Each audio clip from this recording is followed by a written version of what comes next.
Well, thank you everyone for coming. I know it's a busy time of year. Hopefully the food enticed some of you to show up. Y'all know me, but for the record, I'm Dr. Richard Reitsma, Department of Modern Languages, Literatures, and Cultures, and Interim Director of International Relations, and the founder and director of the Borders and Migrations Initiative, of which this talk is a part.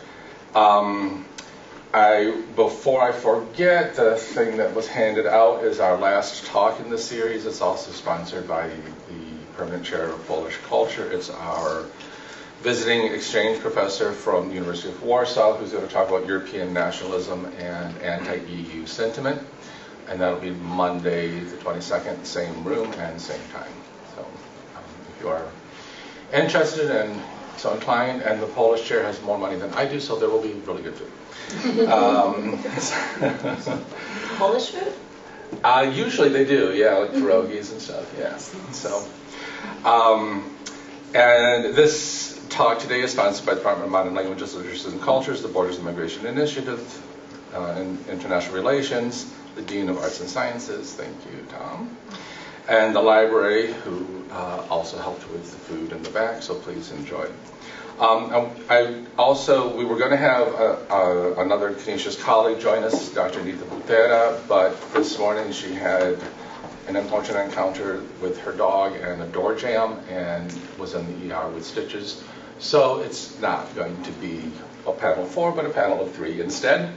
And so I want to welcome Dr. Secil Ertorer, who is concluding her sabbatical.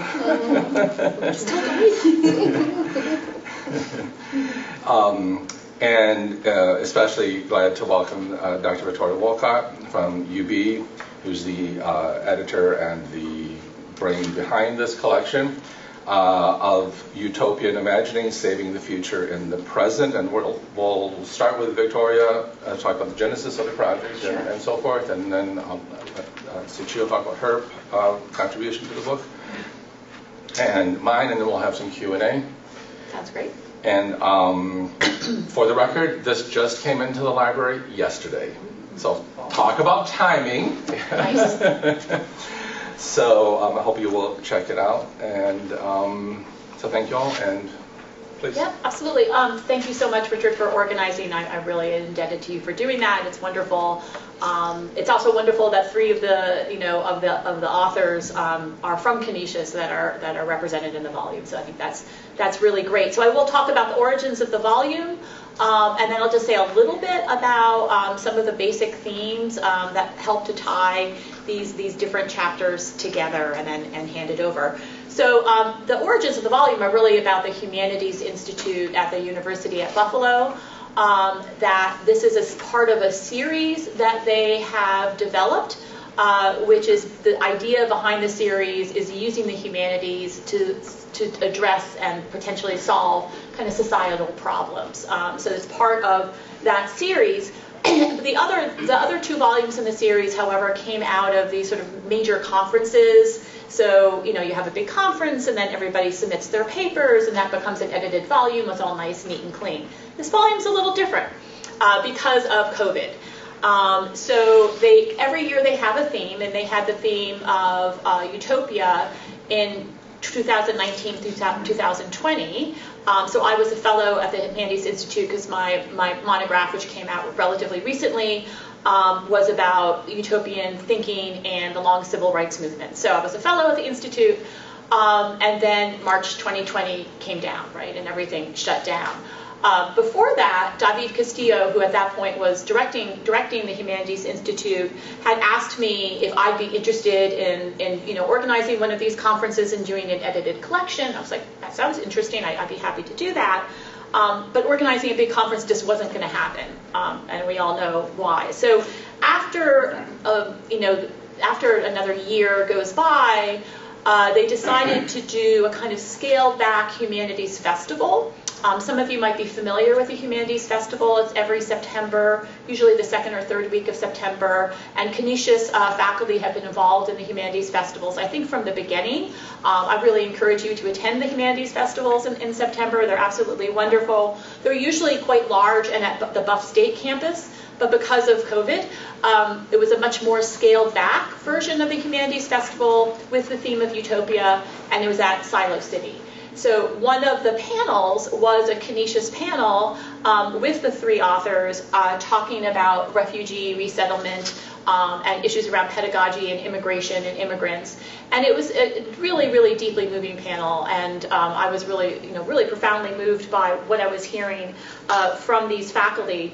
So I went ahead with the edited collection with some of the folks who presented at that festival, and then I invited some other authors to come in, some other, not just historians, but people from English, and it's a multidisciplinary volume to come and join the volume. And then, strangely, it went smoothly, which I was a little bit surprised by. Everybody was very good about their various deadlines, and the press actually moved quite quickly. So now we have this wonderful finished edited volume. So that's the kind of backdrop of where this actually came from. In terms of the themes, utopian studies is a really interesting, again, multidisciplinary, interdisciplinary field. Some parts of it are very much about literature. Some parts of it are about history. There's certainly theoretical thinking around utopian studies as well, all of which sort of influenced my thinking about this. But also the chapters were really important when I wrote the introduction to the volume. And particularly thinking about utopia in a more complex way. There's a phrase that some utopian scholars use about troubling utopia, right? So let me just talk briefly about the kind of three themes that I try to talk about in the introduction, and I'll just read one paragraph as well from the very end of the introduction. So one of the themes is this idea of utopia as a method. So rather than, achieving a goal, a kind of perfect, blueprint goal at the end of a trajectory, rather, utopian practice or method is really what's explored in all of these chapters. And I think that the experience of migration, immigration, the experience of refugees really exemplifies that in many ways. It's the process of mobility that maybe is more the utopian practice. Also, rejection of what some scholars call blueprint utopias, moving away from fixed or immutable plans that are kind of static. And again, thinking about utopia as a process of change. And here I particularly borrowed from Octavia Butler, one of my favorite authors, in her Parable of the Sower series. She really sees, her idea of religion is change, right? And that for her is utopia. The only lasting truth is change. So that's a second theme. And then finally, utopia as a collective project. And this is very much reflected in the volume. There's a chapter, for example, about theater and utopia by Dan Shanahan, who some of you might be familiar with his work. The pedagogy in classrooms as a kind of collective space. Social protest as a collective space. My own chapter is about cooperatives, including cooperatives here in Buffalo, within the African American community. So these are spaces, locations that bring disparate actors together, and the idea that utopia can't be separated from ideals of the community. So let me just read the last paragraph of the introduction, which hopefully will kind of bring this together, and then I will turn it over to talk more about these chapters. So this volume is based on a premise of hope. If not utopia, then what? Given the state of our world, from mass incarceration to the climate crisis, the question should be what will happen if we do not engage in utopian pedagogy and practice. We may, in that case, end up in More's no place, which is a reference to Thomas More's concept of utopia, or no place that we and other living creatures can easily live in. The collective, communal, and cooperative utopian practices reflected in this collection offer hope, but also a series of pathways.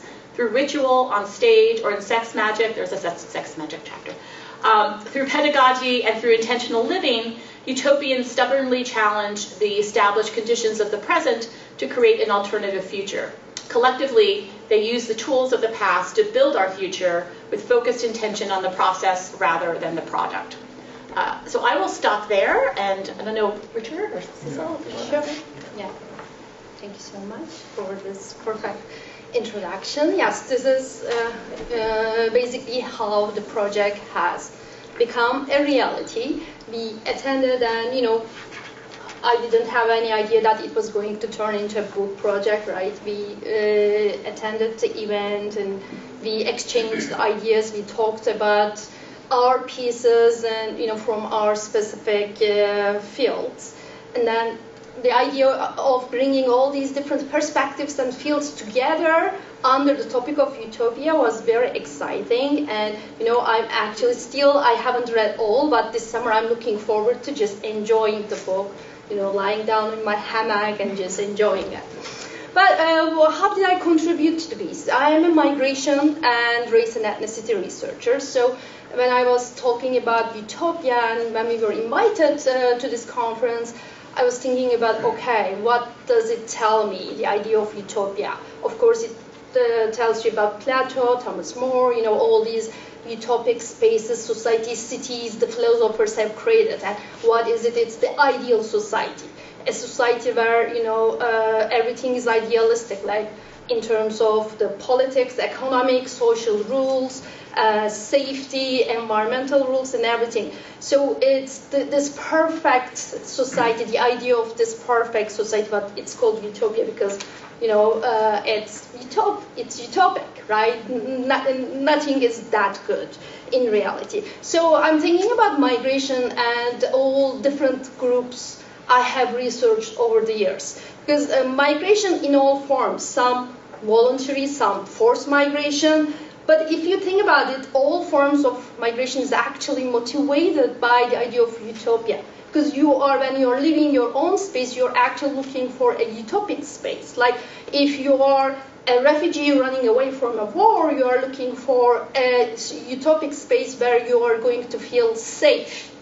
Right? Your family will be safe, you will be safe, you will not be fearing bombs or fights anymore. Or if you're a political refugee, your utopic space is the place where you can express your ideas freely, where there's freedom of speech, freedom of expression. That's your utopic place. If you're an economic immigrant, your utopic place is the place where you can find more opportunities for you and your family. So as a researcher, I was thinking about this. I have had opportunities to work with different groups of immigrants and refugees who are always looking for a utopic space, whether it's a space of political freedom or just feeling safe. So you are not attacked, you are not threatened, you are not living in fear. So whatever it is, you are looking for this utopic, safe, nice, and full with opportunities place. But then I'm thinking about cases by cases, then I'm like, what do they find in the end? Because when you talk to immigrants or refugees all around the world, you actually see that rarely they will tell you that they found what they were looking for. Right? For instance, my first research was in England. I was a master's student. I went to England to study English and at the same time to conduct my fieldwork. And I'm from Turkey, so Kurdish minorities are always expelled and executed for their political ideas. So I said, okay, while I'm here, I'm going to do a study with these Kurdish refugees. So first, when I was talking to them, you are friends, you learn about their life stories, the hardships they go through back in the country, and you're like, okay, so you found safety, you found the perfect place for you now, right? And so you don't live in the fear of persecution, at least, right? But then I realized that actually they were still living in fear. This time it was the fear of deportation. Because you're a political refugee, when you apply to a country, you think that, there is criteria. You think that if all the criteria applies to you, you will get your refugee status, then you're safe, you have your work permit, you can do this, you can do that. But it wasn't as easy like that. A lot of people I did interview, they were still under the status of asylum seeker, even though it has been like 5 years, 10 years.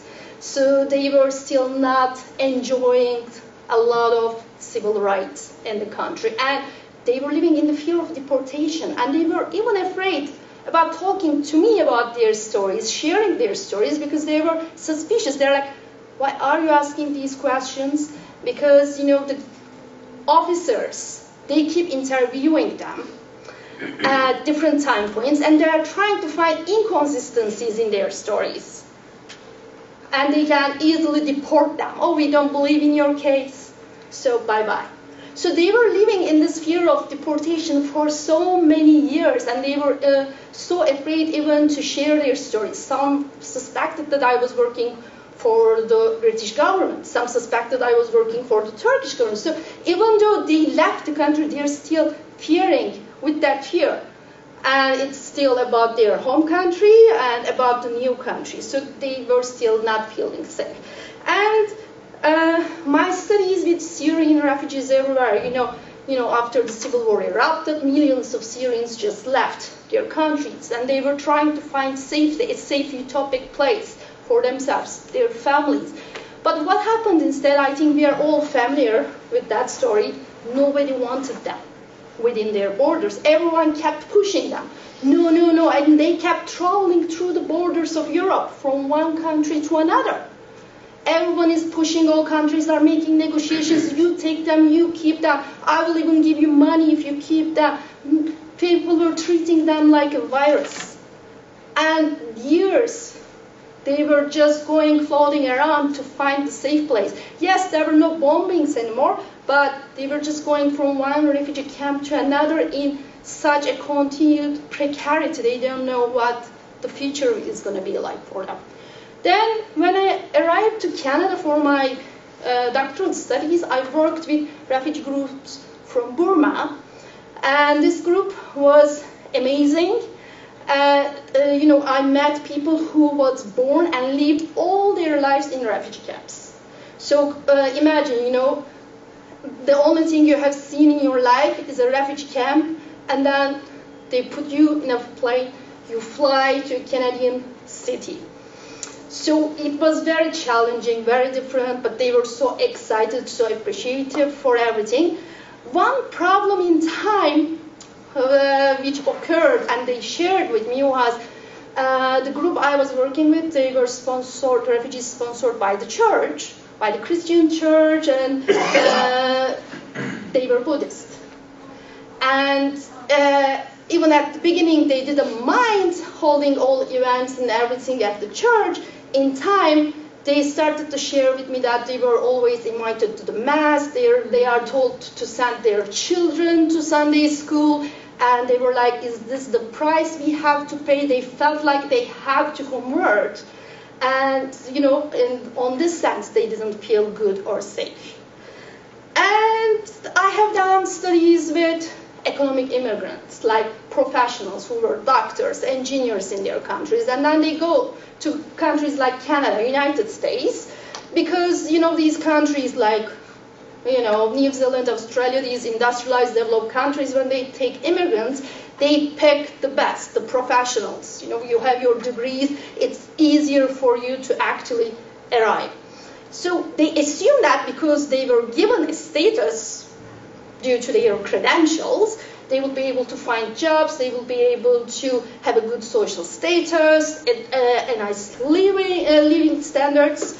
But they realize that it's not like this. Their credentials are not recognized.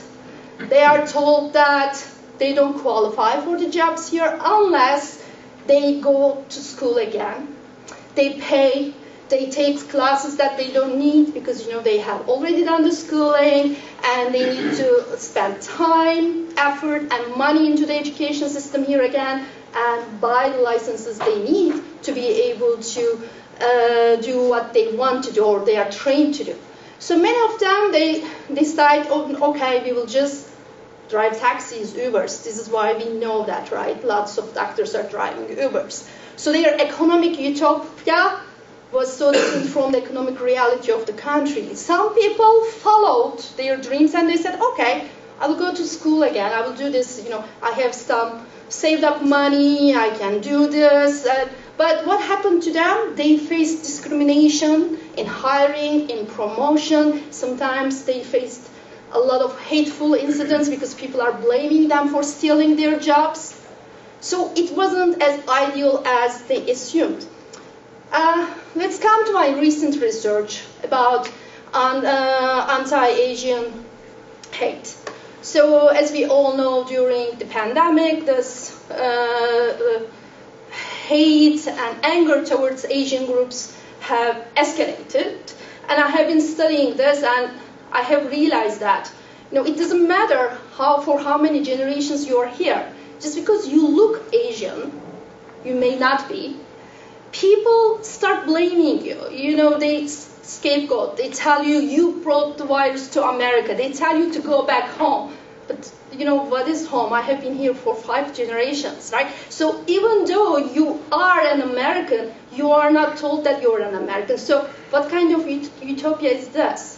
If even after generations, people are being told that this is not their home, right? So I want to just end with reading the last paragraph, like you did. Yeah, the same idea. Great minds. So, the idea is by using these cases of immigrants and refugees, showing how while they were in search of utopia, they ended up in their dystopias. Okay? The dystopia of refugees extends across borders and greets individuals with hate and expulsion. The dystopia of immigrants hits glass barriers in so-called multicultural and welcoming workspaces. Moreover, these dystopias end through time as second and third generation immigrants are dehumanized and scapegoated for health and economic disruptions in the so-called post-racial societies. After years-long research, sharing, discovery, I can safely conclude that the extreme, the American dream, the Canadian dream, or whatever dream, it's nothing more than a dream of imagining of utopia. That's fine. So I'm also going to eventually read the last paragraph. It's interesting, Victoria, when you were talking about the genesis of this project, I remembered that the very first time I was ever cited as a professional scholar, I was still a grad student, it was in a volume about utopia, and I completely forgotten about that. So I think it's an interesting sort of full circle, 30-some years later, that I'm back about utopia again. So, and contrary to what you may think, I did not write this sex magic chapter, that's not me. So 3 things happened on March 7th of this year. My copy of the book arrived much earlier than anticipated.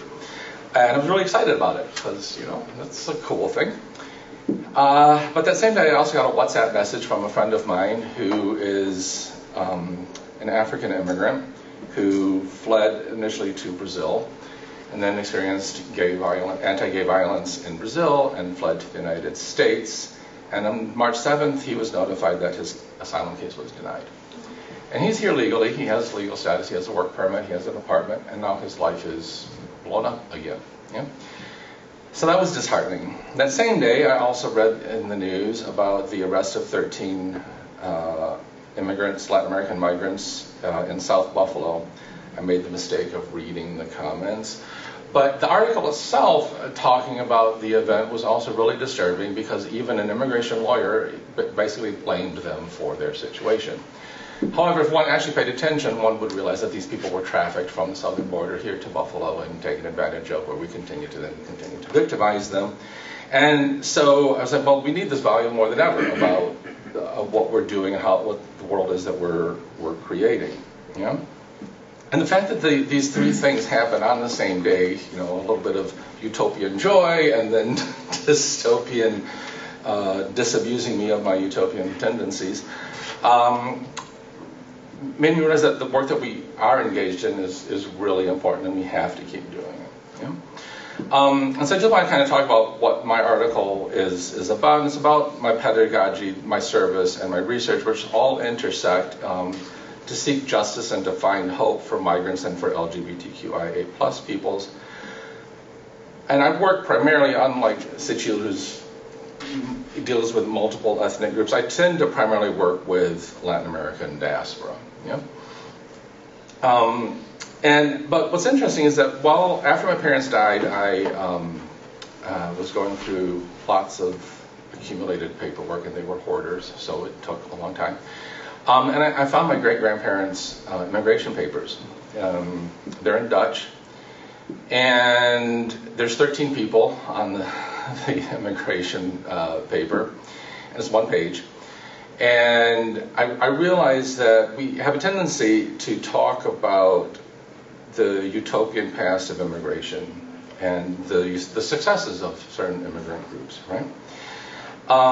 And how we romanticize this past in a utopian sort of framework. But what's interesting to me about that is that narrative, which maybe sounds inspiring, is actually damaging. Yeah?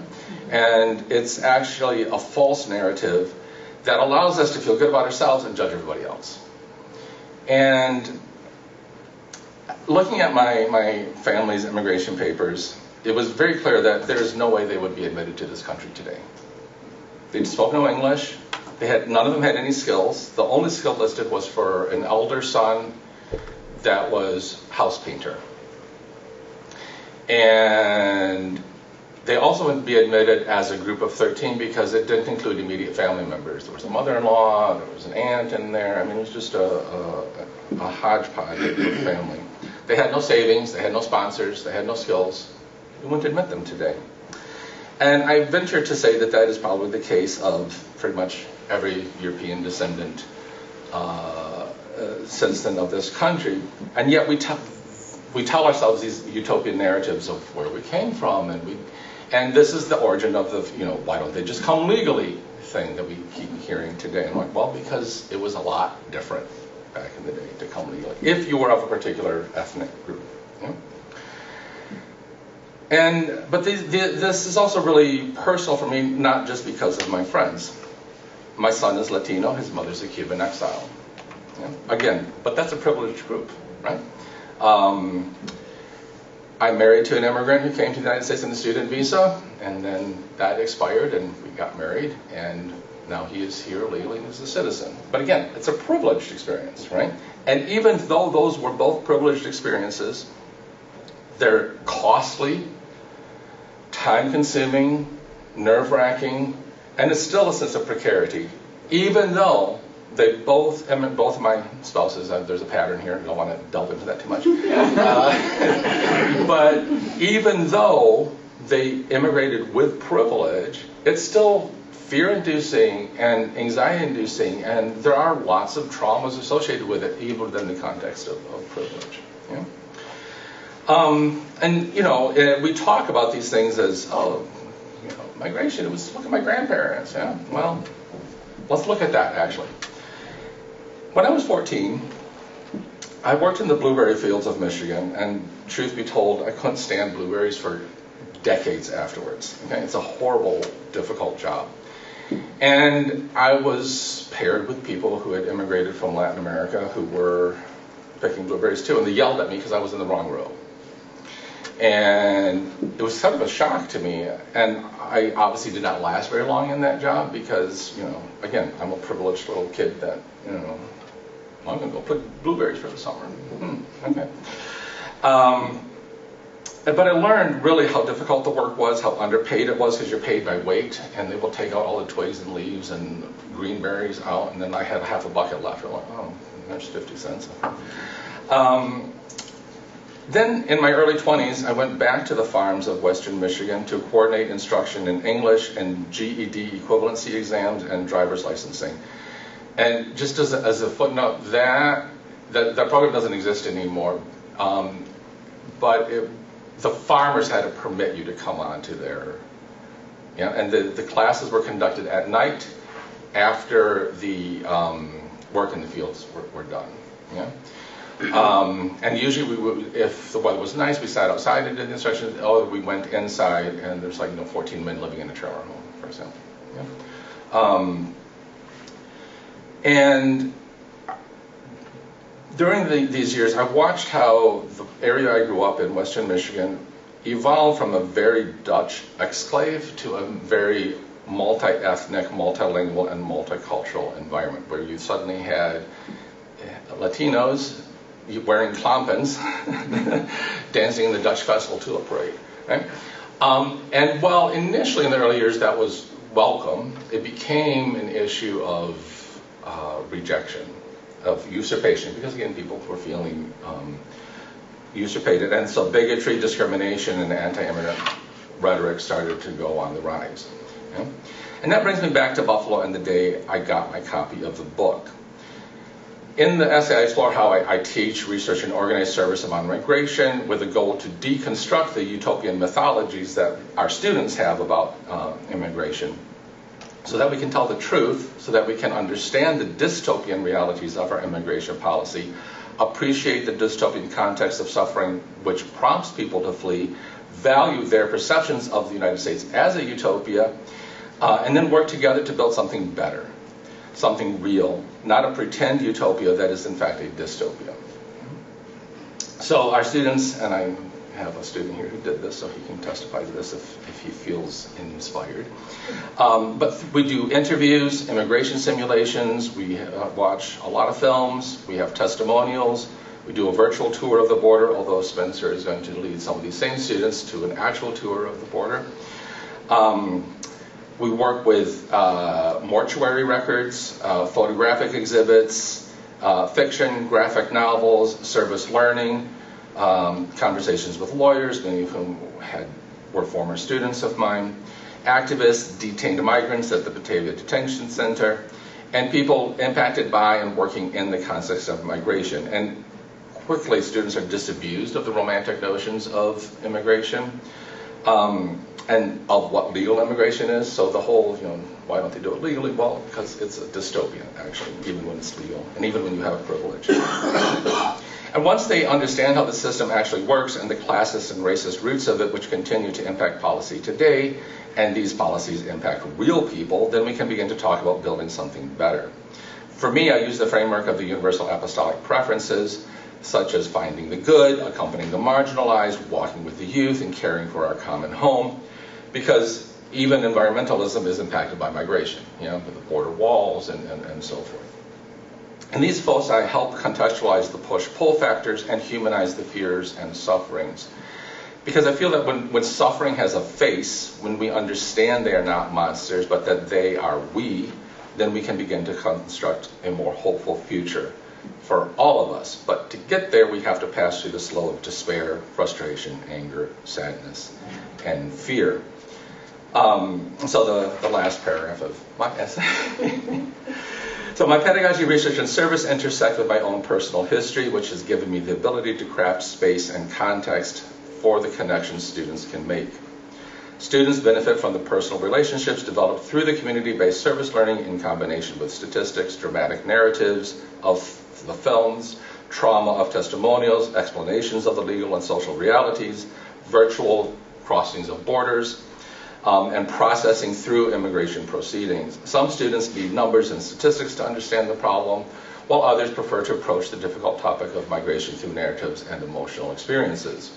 Balancing the aforementioned variety of approaches with direct human interaction, building relationships in some form is an essential aspect of this pedagogy, so that the transformation, the concientización that occurs, is not merely a temporary awakening that fades once the semester ends, but rather becomes a durable shift in their perspective. For me, this is a pedagogy of hope.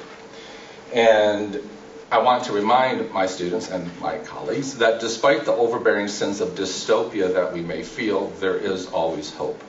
We are not powerless.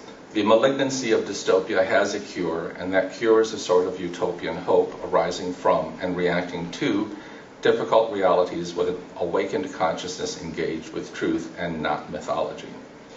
This is the task students conclude the semester with, finding hope by creating an action plan. For some, the action plan is simply to resolve to confront their family member at the next family gathering, and that's actually enough sometimes. For others, this action plan means changing their majors. Students learn that all actions, no matter how seemingly small, can have an impact and can transform the world around them in small, intimate moments, such as a phone conversation with someone they've never met who's in detention. This is the basis of hope, the preservation and perseverance of the human spirit against our worst nature. Thank you. So, questions, conversations, thoughts? Josh? So what kind of audience do you guys intend to have with this book? Is this meant to be like primarily, educational? Is this primarily meant for like academia? Do you expect that this is going to be the discussion of professors with other professors or some other teachers, or do you hope that this is something that anybody could be able to read? So you fill out a marketing questionnaire when you publish a book, and that's the questions that they ask, right? That's the marketing questionnaire. And so I think the answer is a mix. I think of the volumes in the series, this is by far the most accessible. I think most of the chapters of the non-academic person, I think particularly the pedagogy chapters and yours as well, are very accessible. I think mine is as well. But realistically, it's probably more for teaching, and that people can pull out kind of individual chapters that fit whatever they want to use. But there is a really vibrant field of utopian studies. It's gotten a kind of new life. There was a period in the 70s where utopian studies was really hot a long time ago, and then that sort of declined, and it's sort of seeing a new moment. And I think it's partly the severity of the multiple crises that we're living through right now. And I mentioned climate change, mass incarceration, but there's of course many more that pushes people to try to think about this kind of concept of another world as possible, and how does one do that practice, right? So you see it in social movements certainly, but you see it in political philosophy, and in this multidisciplinary field. So, I mean, I think it could have a lay audience outside of academia. So we shall see. We're hoping it's going to be open access soon too, so people could pull out individual chapters that might speak to them. Yeah. Go ahead. Well, I will say that my brother bought a copy, partly because I'm in it. But my mother did too. And, my brother, he works in a factory, and yet this is useful for him to then have conversations with his currently less enlightened coworkers who are problematic in their perceptions of many of these crises. Yeah, and so I think that academics, we always want other academics to read them because we need them to, but we also want lay people to read them. I mean, what's the point of what we do if we can't also communicate that to everyone else? So I'm hopeful. Yeah. You're saying we always hope that it's accessible and everybody reads, but in reality, unfortunately, academia is like a very small circle. We know that, but we also try to crash those barriers. And whenever writing a book, it's different from writing journal articles. We use a very lay language. We try to make it more simple and explain everything with the hopes that it's accessible to everybody without the background academic theoretical knowledge. And I think also most of the chapters, the authors have a kind of practice outside of this kind of publishing. So I mentioned Dan Shanahan, who runs Torn Space Theater. So if you go see his productions, I mean, he is putting these utopian ideas into practice on the stage. Your guys, in terms of your classrooms, your incredible border projects as well. So there's my colleague Dalia Muller has this amazing pedagogical project called the Impossible Project, which has now taught thousands of students at UB, and is probably going to start to be used elsewhere, where she takes students, often humanities and STEM students, including like computer science students, and says things like, what would it be to have a anti-racist computer model, right? And then kind of lets them go. So there's all sorts of stuff that the authors are doing even outside of this kind of publishing, whether it's the classroom or other projects.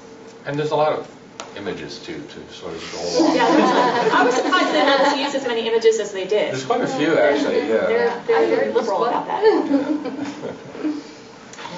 So it's kind of interesting. Like Richard, yours is hopeful. Secil, yours is not. I was going to say that. Yeah. And I She guess ended very optimistic. In the totality of the book, does it come across as really dystopian, really disheartened, or is there more of an optimistic approach about how this work can maybe start to help to make the world a little bit better? I mean, I think it veers towards optimism, but it really grapples with troubling nature. So one of the chapters is about Jim Jones, right? Which can't think of an intentional community more dystopic than that. So the People's Temple, which led to the massacre and so forth. So that's why this kind of notion of not having a kind of teleological process that ends in a static goal is important. Rather, it's a kind of prefigurative. If you're thinking about politics or social movements, you would use the term prefigurative. You are in your daily life creating the society that you envision. So that might mean living communally. It might mean vegetarianism. It might mean daily meditation. It might mean interracial communities, which is something I write a lot about, right? So that's a sort of political piece of it. There's a couple of the chapters that talk about literature, particularly African American and queer literature. There's some really interesting discussions there. I mentioned Octavia Butler as an example of somebody who's done a lot of this thinking and been really influential. So yes, optimistic, but also a kind of about the journey. And so not a more kind of simplistic, you could even say a sort of Western concept of a teleological journey to an endpoint that is, everybody understands. And also for the record, my more hopeful essay is towards the end of the book. And also it's called Utopian Imaginings, Saving the Future in the Present. We have to have hope. No, And you and Lydia are talking about pedagogy of it. The pedagogy has to be positive. If there's no point if we don't believe in teaching about these things is going to bring a change, then why do we apply that pedagogy, right? Yeah, and especially at this particular moment in academia where everything is in such crisis, and I know that Canisius has suffered through a series of crises, and certainly the SUNY system has as well. And then our disciplines, I'm a historian, the discipline of history is in a major crisis, that it's the teaching that grounds us, and that reminds you about why you're doing this work, why it's important. It's working with the students. That's always, or at least I think that's probably true for most of us. Yeah. Me? Yeah. Okay. So I don't really know how to frame this question, but it occurs to me that one of the kinds of things that's most symptomatic about being an American is this kind of optimism, and this sense that we solved all the problems, or we have the capacity to solve all the problems. And so we're a much more positivity-oriented culture than, like Europe, say. So how do you distinguish between a kind of pat American ideological optimism and the kind of utopia that you're thinking about? So I think that, so you talked about American in a unitary way. What I would argue as a historian, and I've written about this pretty extensively in my civil rights book, is that there's sort of two pathways, right? So I think what most people think about when they think about American ideology around sort of positivity is a kind of individualistic, capitalist, competitive capitalist, right, strand. But there is another strand that has been hidden to some extent, overlooked to some extent, which is a communal and cooperative strand, which has been extraordinarily powerful in U.S. history. Think about the utopian communities coming out of the 19th century, the Shakers, Oneida, the Mormons actually, and others. And then you think about utopian socialism in the late 19th and early 20th century. And then you think about these powerful social movements, the civil rights movement being the most significant. In the 20th century, there's a huge amount of writing, there's a huge amount of activism, and there's a very powerful communal and cooperative tradition in U.S. history as well. So that's where my utopianism lies. Not in the individualistic competitive piece of it. I see what you're saying. I would just argue that many of those movements have been defeated, and that a kind of American consumerism seems to be pervasive. Mm-hmm. Well, utopian scholars are pretty insistent that looking at failure as your only measure of evaluating a movement or an intentional community is and I'm not criticizing you at all, because everybody does this, but can be problematic, right? And so I'll just one example that I start off my other book with, the novel Looking Backward by Edward Bellamy in the late 19th century, utopian socialist. So, the society that he envisioned didn't happen. But, Coretta Scott gave that novel to Martin Luther King when she met him in Boston in 1951. And that novel was unbelievably influential to King's ideas about socialism and about cooperation in the movement. So even if something fails, it can have this ripple effect. That's the thing you can tell I'm like all hopeful. I think that's a great and inspiring example. Yeah, it is. I have to go teach. Thank you, Jean. You're restoring. Yeah, that was very thoughtful. I don't know, I mean, kind of to piggyback on that, I feel like, again, if my student wants to chime in, feel free, but I feel like I deconstruct that optimism. I feel like I take that away from them in order to have something that's more grounded and more real. Because I think much like aspects of social media, we tend to tell these narratives that are like, I'll feel good about myself, right? And we shouldn't, because then if you feel good about things, then you don't change anything. And I feel that that's what we need to, and that's what we're supposed to do as educators, We are right? kind of making people uncomfortable, Yeah. to make them think. Yeah. So there will be a motivation to bring a change, right? But like you said, first you need to give, in my classes too, especially when I teach social problems, you need to give them the picture and saying that, okay, because this is the classroom, this is the place we are supposed to talk about the problems and issues in our society. It's not saying that all is bad, America is bad, but these are some issues we are facing now. First, maybe when you start with this, it's not optimistic, but then you bring it to a place where then, okay, what is being done about those? Talk about the social movements, talk about as individuals what our roles are, what we can do, come up with action plans, like you said, and we encourage students thinking about the solutions to the problem, putting them into action. Okay, then what do we do now, right? So our aim in these action projects is to actually give them this optimism.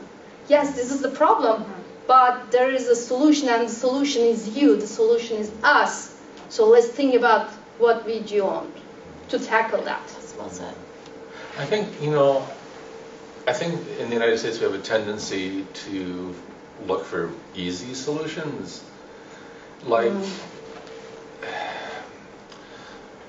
Well, as a gay man, I had a real problem with the It Gets Better movement, because I find that actually disingenuous, because... This is for gay teens. Yeah, and I do want to give you hope, and but like, just saying it gets better, just wait it out, like, that's not a solution, actually. No. And actually, still people are being killed and denied housing and denied jobs. I mean, I got denied jobs, not here, thankfully, but like those things are real, and for us to say, oh, it gets better it's a facile response, and I understand that we live in a social media inundated culture that just wants a 150 character solution, but it's actually more complicated. But if we complicate these things and then address them through that complication, the responses are actually more durable than a tweet that, or is it still called a tweet, that like disappears. You know what I mean? Like I feel the hard work, which I get criticized by my students for being so depressing, but I also give you hope, don't I? but like otherwise it's not durable. It's just as evanescent as putting a like on a Facebook post that then you don't see again. You know what I mean? Christy. Yeah. I would argue being under your teaching for so many years, like there's something to be said about not having unrealistic optimism. That isn't helpful. Versus like in your classes, you deconstruct like the problems that we do have, or like the fake like solutions that we have, like you were talking about, like we deconstruct those, and in that, we're seeing the root of the problem, which in turn is giving us optimism to change that. You can't change a problem that you don't see, you know what I mean? Like, I feel like the U.S. paints a picture of the problems that we have in an unrealistic light, and if we don't look at them with a realistic lens, then how can we be optimistic about changing something that, you know, Spoken by a future educator herself. Isn't that like ultimately what all self-intentional communities do is they identify a problem and figure out how to solve it. Right. The Fourierists wanted to reconstruct the way that we organize labor. You know, Knighton's wanted to deconstruct gender roles. Like, and so that optimistic hope that you can solve it is at the root of what we're talking about. You know, point taken, it may be a little naive and facile sometimes, but that's the whole goal. We think we can figure out the problem. We think we can solve it. And if that's the approach, ultimately you have to have faith that it's going to work. Exactly. Otherwise, you end up with the people at Brook Farm who didn't get anything done. So I understand what you're saying, but at the same time, we have to have some sense of we can work at it, we can't fix it. Oh, I agree, but I think it has to be intentional and complex and complicated, and that's the hard part. I teach a first-year seminar on utopia, so these are entering first-year students, and they have a group project at the end where they create a utopia. They have to pick it might be 1830s or 1920s, like they a decade, but the first thing they have to do is identify a problem. That's number one, and then they talk about sexuality and gender and how it's going to be organized, and that works really well. But that is like that's like the first part of the task. Yeah, that's a fun seminar. Well, thank you all for coming. Thanks Appreciate for coming. it. Thanks for taking time out of your busy day. And it's now available for checkout in the library. Or purchase. Not that we're getting royalties. Libraries are very utopian. They are utopian, right? So.